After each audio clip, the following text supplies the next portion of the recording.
Manipur State Sumang Lila Council na sinduna ngasidagi 18 suba Sumang Lila Ningtham Kumai haudokhre. January 3 fawba chathagadaba Ningtham Kumai asigi ahanba numita Peacemaker Artist Association gi sanagi thamba miyamda utkre.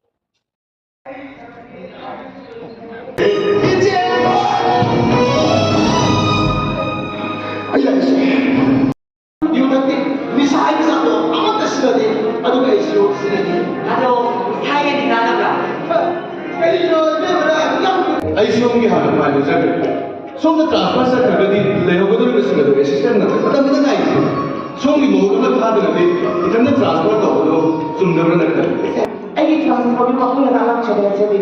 Angka sistem bi lumanga sai do mutar kuno khanu takpi ra patida ai makku sa na chade ne. Aku mandi sa na kawa. Aku da ai na ina pau na video ai sa do ni. Kusi da ai ko. Oh, kita aduh betul-betul sarap kalau sila lagi ya. Aduh, nanti sih dah. Hari orang orang sih. Programnya kan ada nih, kita lagi. Aduh, kita kerja ya. Nanti kita kerja ini, nanti kita ini. Nanti ayo kita mesti ini.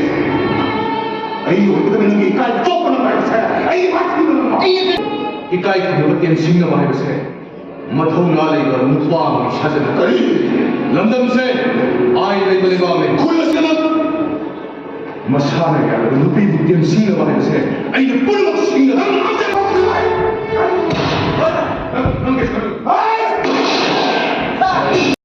Ano sulit saya?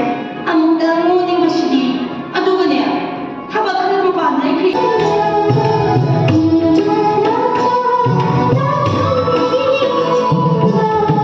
Ibana Udokser Peacemaker Artist Association Udokser Vililasi adom adom di kunsi da kasih tang mating pangga di Udokser bagi mahiya ni ya partition Udokser.